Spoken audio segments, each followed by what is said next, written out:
Hey guys, so this is just an insert from my recently released course.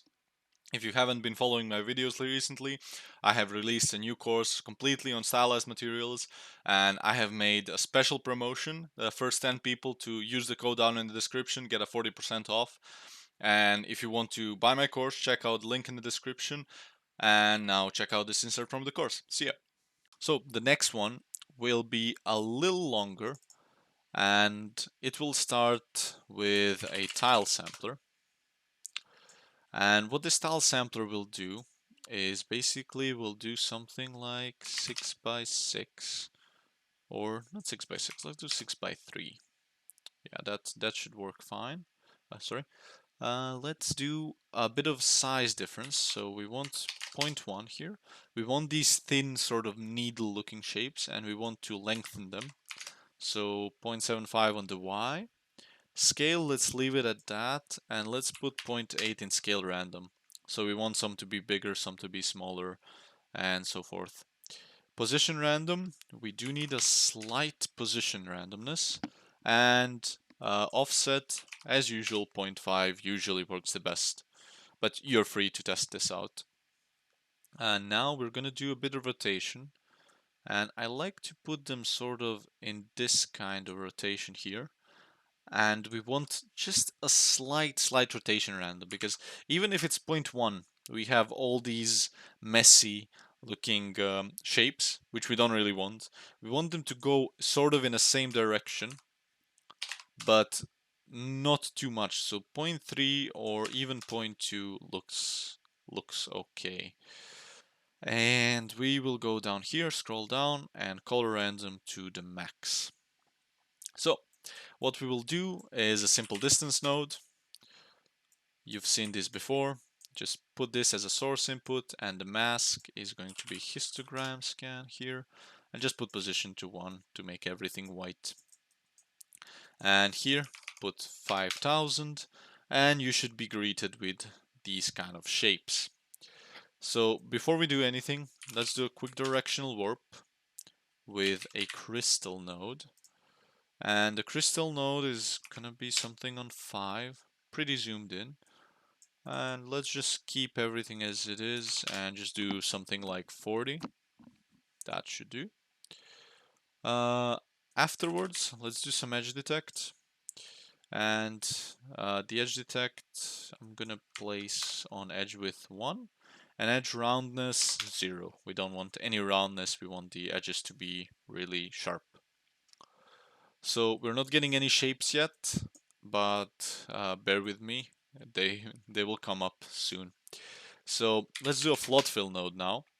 And if you haven't watched the tutorial videos, we're going to be using this kind of method a lot, and this method is pretty popular among material makers. And it's a really good node that can get us a lot of stuff and can get us a lot of various different rock sort of shapes, and we'll use it a lot. Just bear that in mind. So it's an important thing to learn here. So from here, it's going to allow us to use the float fill nodes, and we want the float fill to gradient. And let's copy this 2 times. So we want 3 of these, like so. And now what we want to do is we want to randomize them. So let's get an angle here, 145, something like that. Should work.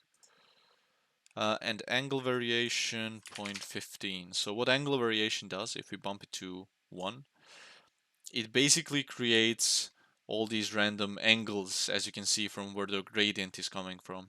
As you can see, if it's 0 here, all of them are going to be going from this position to this position.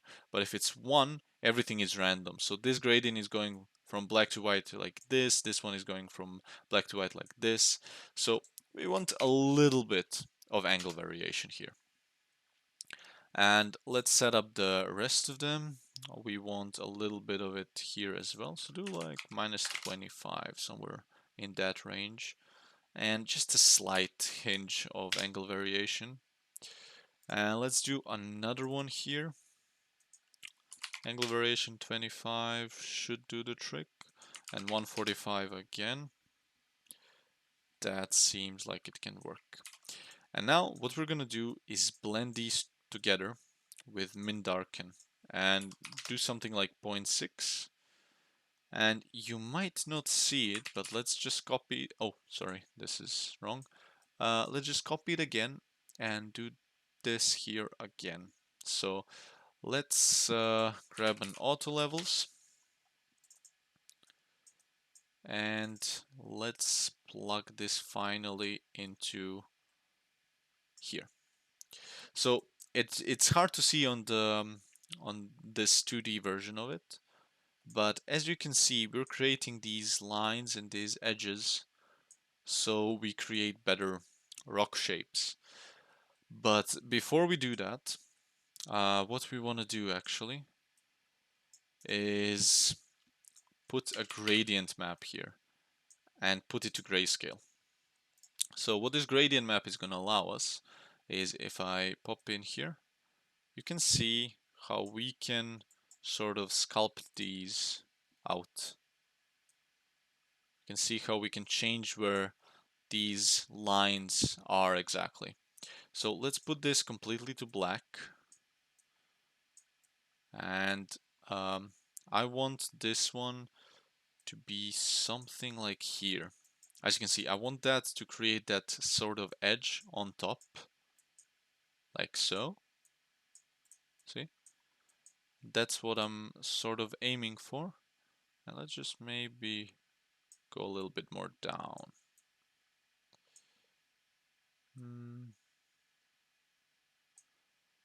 That should work. Maybe a little bit of a different angle. See, you can change how the whole material behaves with this. So I want this more of an upright angle, something like this works really nice. And this is kind of more um, of a way to do things by hand and to sculpt them in, sort of. But it's really useful to learn that as well. So I really suggest you doing this. So let's do a gradient map here again. And I'm gonna do grayscale and the same thing. And what I'm gonna do here, so let's just set this and let's set this one to black. And let's do another one here and you'll see why. So if I sort of pair them together, they will create this interesting line, as you can see. But we want these black. So yeah, as you can see, this one to kind of recede inwards, and this one as well. Yeah, that's working pretty nice. So let's move this a little bit more.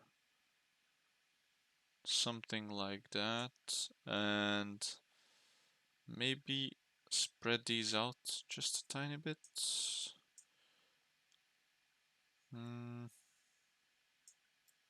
Yeah, that creates something nice.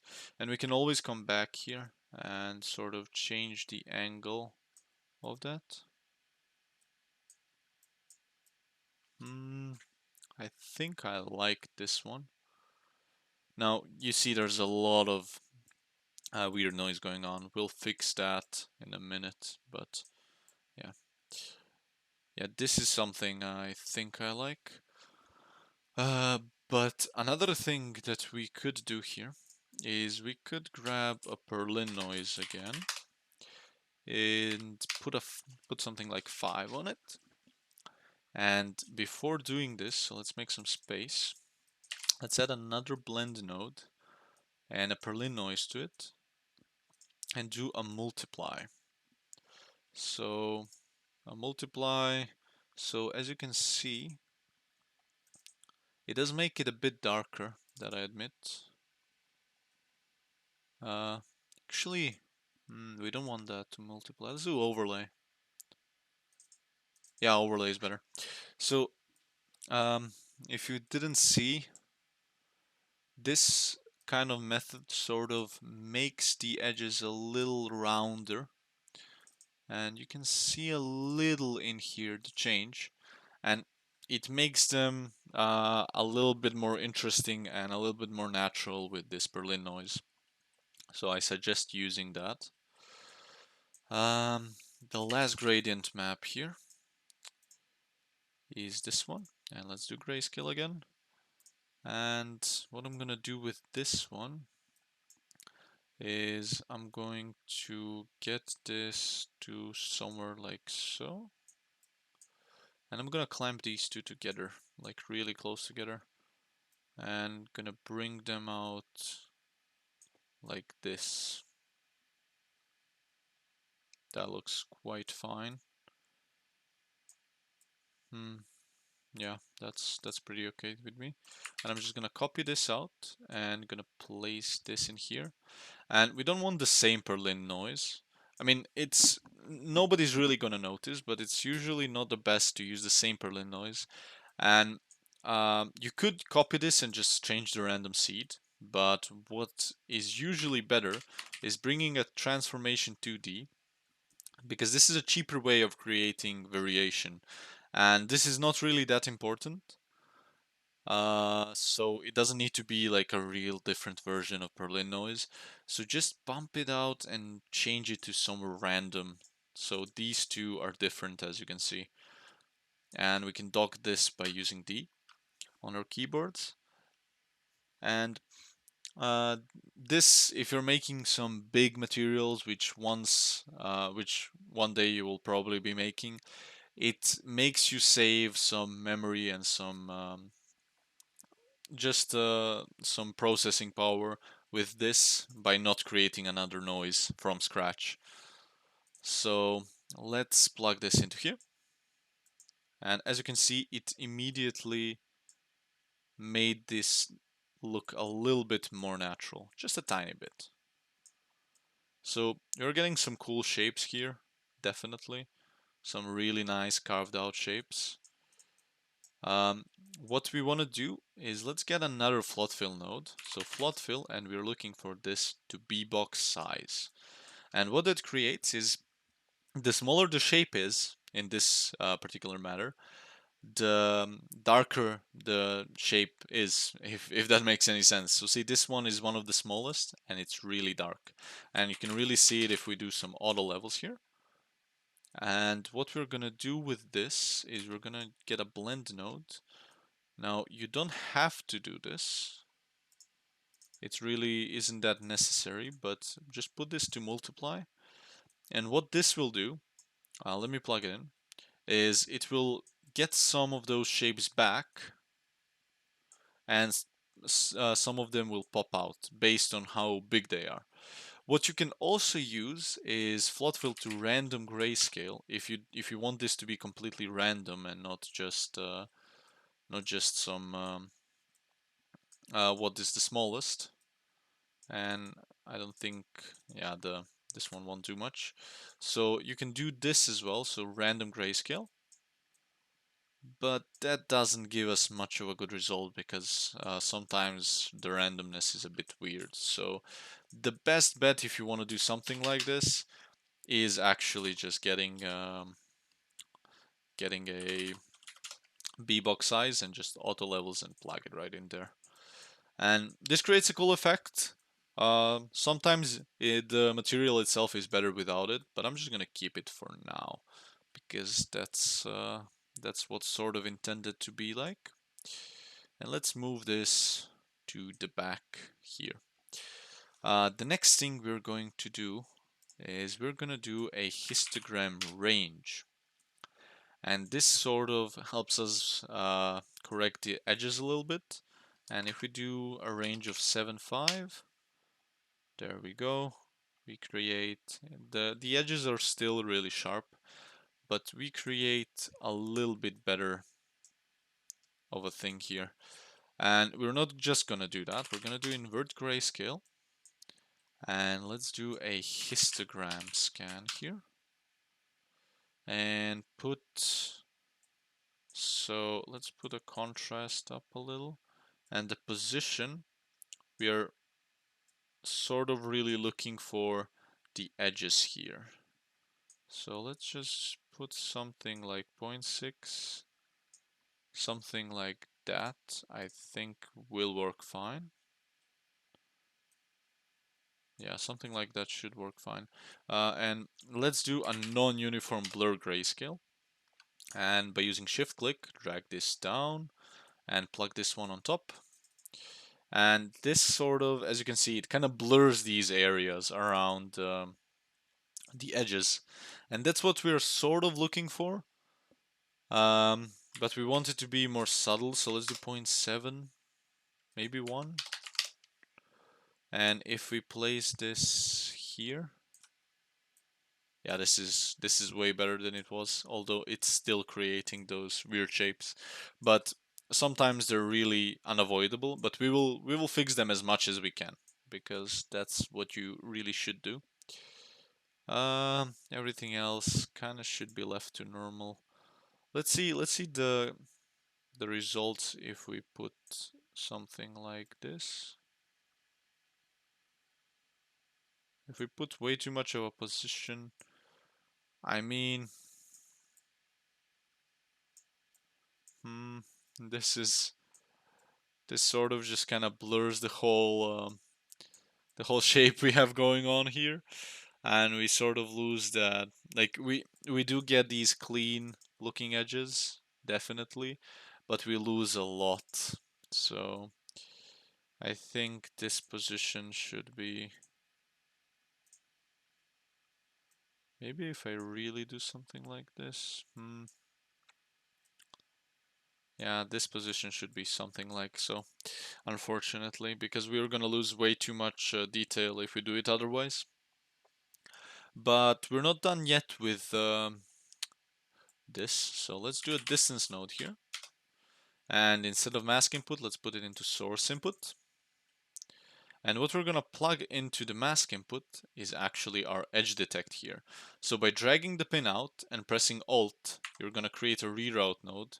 So we're doing this just to keep things organized, and we're gonna create another one and plug it down here. So for this one, we don't want anything too crazy, so let's do something like 2. Yeah, so we kind of get these edges closer together.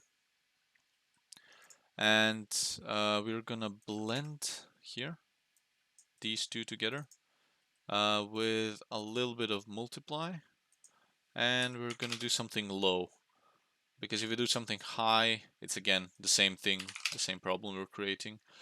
All we are trying to do is smooth out these edges as much as possible. So it was really smooth here, but we're trying to get this sort of leveled approach, and it's hard to do so without losing a lot of detail on the shape itself. But so far it's looking pretty decent.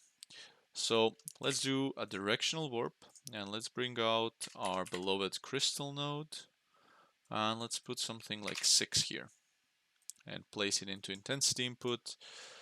And what we want to do here is something like 20. So let's see what we're actually doing.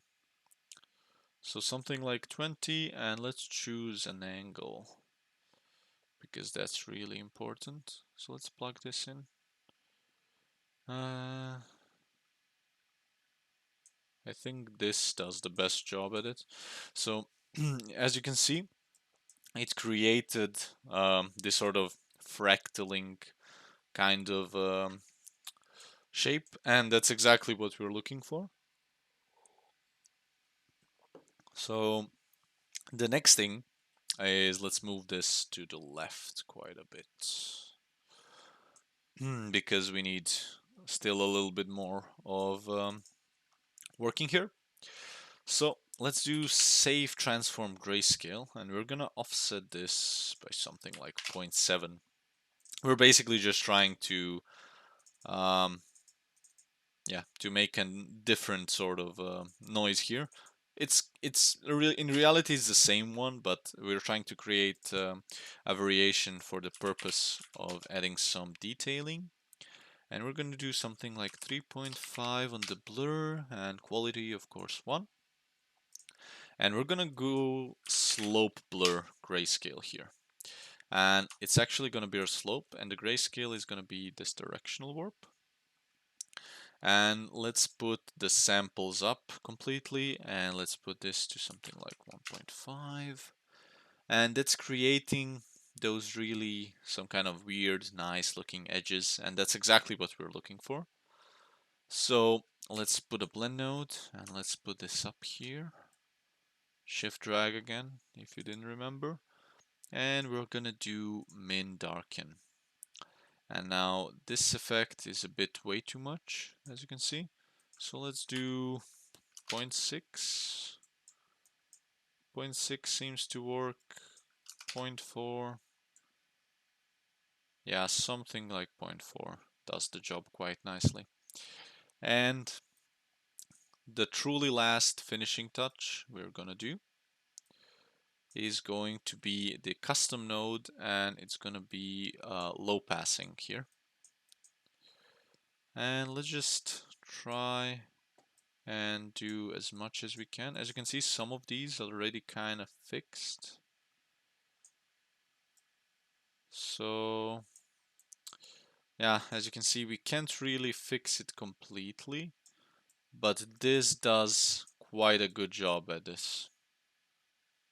Yeah, this did quite a good job at fixing those weird looking edges. So I'm gonna keep this up, and that should be it for this this one shape. And let's just do a frame to frame everything up. And let's do maybe tile sampler shape, or maybe something like tile sampler. Let's do like slash distance node, or distance, just like that. We can do something like that. And yeah, that's pretty much it. Let's move on to the next variation.